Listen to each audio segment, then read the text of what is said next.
नमस्कार dear students, good morning. It's 6 AM in the morning और स्वागत है आप सभी का एक बार फिर से एसएससी अड्डा 24/7 पर।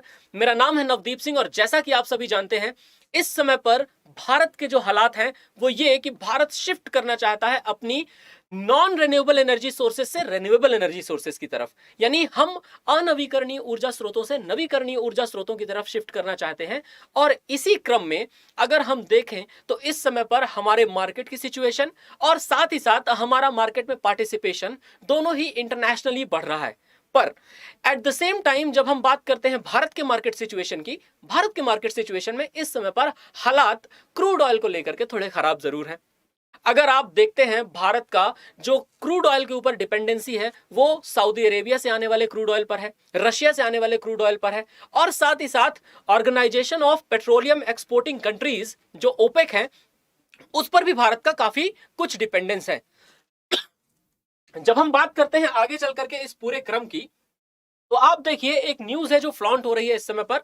और ये जो न्यूज फ्लॉन्ट हो रही है ना इस समय पर मार्केट में, वो ये है कि India warns oil producers on prices, actions have consequences. इसका मतलब ये हुआ कि इंडिया इस समय पर बढ़े हुए ऑयल प्राइसेस पर बहुत ज्यादा चिंतित है और यदि इस पर कोई एक्शन न लिया गया तो इस तरह के एक्शंस कॉन्सिक्वेंसेस पैदा करेंगे।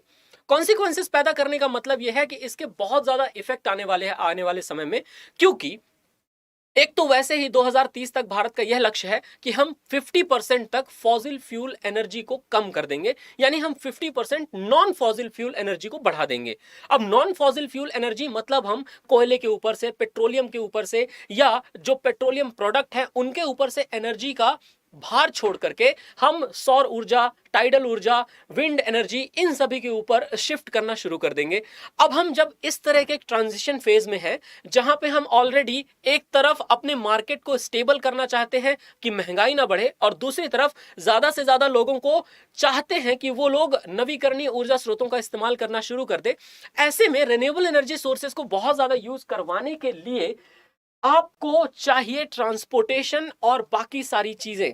भारत में इस समय पर जिस तरीके से कार्स की बात करते हैं, भारत में इस समय पर जिस तरीके से हम बात कर रहे हैं कि भारत में टोटल ऑटोमोबिलिटी बढ़ती जा रही है, उस ऑटोमोबिलिटी में सबसे बड़ा प्रॉब्लम यह हो रहा है कि भारत में पॉल्यूशन भी बढ़ रहा है और पॉल्यूशन के साथ साथ भारत में महंगाई भी बढ़ रही है। क्योंकि भारत जब जब क्रूड ऑयल खरीदने के लिए इन सभी देशों के पास जा रहा है, इन देशों के प्राइसेस क्रूड ऑयल के बढ़ रहे हैं, जिसकी वजह से उसका बहुत निगेटिव इंपैक्ट हमारे भारत पर आ रहा है। आपको पता है कि ये हमारी नैतिक जिम्मेदारी भी बनेगी आगे चल करके कि हम लोगों को कहीं ना कहीं अब डीजल और पेट्रोल ड्रिवन कार से इलेक्ट्रिसिटी वाली कार की तरफ शिफ्ट करना पड़ेगा। और इलेक्ट्रिसिटी भी आमतौर पर हम ये देखेंगे कि हम लोग बहुत ज्यादा सोलर पैनल्स के थ्रू, बहुत ज्यादा विंड एनर्जी के थ्रू या बहुत ज्यादा इन्हीं रिन्यूएबल एनर्जी सोर्सेज के थ्रू पैदा कर रहे हैं। ये एक चिंता का विषय तो है, लेकिन चिंता का विषय उससे ज्यादा भी है कि भारत अब इस कंडीशन में है कि सभी के सभी ऑयल प्रोड्यूसर्स को ये कह रहा है क्रूड ऑयल के प्राइसेस को थोड़ा ध्यान से बढ़ाओ। बात करते हैं कि भारत ने करा क्या है। भारत ने इस समय पर रशिया से क्रूड ऑयल परचेज किया है और रशिया इस समय पर भारत का सबसे बड़ा क्रूड ऑयल पार्टनर बन भी चुका है। कई बार अगर आप वेस्टर्न कंट्रीज को देखते हैं, वेस्टर्न कंट्रीज इस बात पर बहुत ज्यादा कहते हैं कि भारत क्यों रशिया से क्रूड ऑयल परचेज करता है, जबकि भारत से ज्यादा तो यूरोप परचेज करता है। यूरोप को वो लोग कुछ नहीं कहते, लेकिन अगर हम बात कहते हैं हमारे इंडिया की, तो हमारे इंडिया पर उनके बार बार ये कॉमेंट्स आते रहते हैं।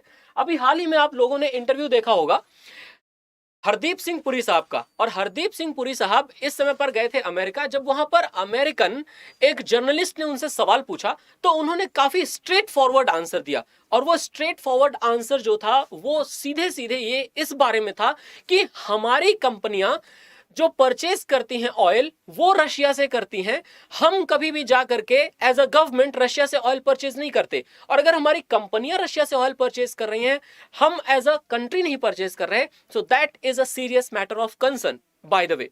तो सीरियस मैटर ऑफ कंसर्न वो कंपनीज के लिए हो जाता है, ऑयल कंपनीज के लिए हो जाता है, लेकिन भारत की सरकार के लिए नहीं। एनीवेज, इस पूरे के पूरे इंटरव्यू के बाद जब मैंने इन सब चीजों को थोड़ा तौलना शुरू किया तो मुझे पता चला कि क्रूड ऑयल के ट्रेडिंग में जो आपको ग्रोथ दिख रही है वो ग्रोथ आप अप्रैल 2021 से लेकर के लगभग फरवरी 2022 तक देखेंगे तो वो ग्रोथ आपको काफी बढ़ती हुई दिखती है। और ये जो क्रूड ऑयल ट्रेडिंग में एमसीएक्स में ग्रोथ आपको दिख रही है, इस एमसीएक्स की ग्रोथ का सीधा असर भी क्या भारत की इकोनॉमी के ऊपर पड़ रहा है, जो हमें इतना ज्यादा हैवी प्राइसेस पे करने पड़ रहे हैं क्रूड ऑयल के? आपको समझना पड़ेगा, ये एक मार्केट सिचुएशन की बात है। खैर, आप देखिए, इंडिया ने अपना share of crude oil imports middle east से घटाया है। मिडिल ईस्ट से घटा करके हमने अपनी डिपेंडेंसी रशिया के ऊपर बढ़ाई है।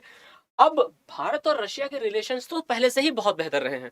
भारत और रशिया के relations right from the starting, beginning से ही बहुत बेहतर इसलिए भी रहे क्योंकि यूएसए का झुकाव हमेशा पाकिस्तान की तरफ रहा, और भारत का झुकाव तो ना कह सकते हैं हम, पर रशिया का झुकाव इस मामले में हमेशा भारत की तरफ इसीलिए रहा क्योंकि भारत के बगल में एक दुश्मन मुल्क पाकिस्तान यूएसए के दबाव में है। एनीवेज, ये आप देख सकते हैं डिपेंडेंसी किस तरीके से घट रही है, और डिपेंडेंसी का घटना भी एक अच्छा सूचक है। परंतु आगे चल करके यदि धीरे धीरे हम रिन्यूएबल एनर्जी सोर्सेस पर शिफ्ट करते गए तो ये हमारे लिए और ज्यादा बेहतर कंडीशन आ करके बनने वाली है।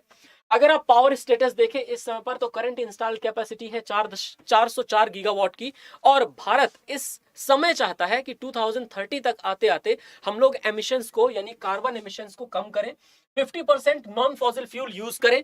इसके अलावा आप लोगों ने एक और लक्ष्य के बारे में सुना होगा कि भारत ने 2070 यानी 2070 का एक लक्ष्य बनाया है कि we will be a zero carbon emitting countries in the world. तो अगर भारत आने वाले समय में 2070 में जीरो कार्बन एमिशन करने वाला देश बनना चाहता है तो उसे आज ये स्टेप्स उठाने ही पड़ेंगे, क्योंकि अगर आप देखें करंट इंस्टॉल्ड कैपेसिटी 404 गीगावाट की है, तो सीईए का प्रोजेक्शन कहता है 820 गीगावाट बाय 2030 ये होगा। रिलायंस ने कोल पर 33% ड्रॉप किया है। Solar and wind will make up for 51%। Solar और विंड से हम लोग पैदा करेंगे।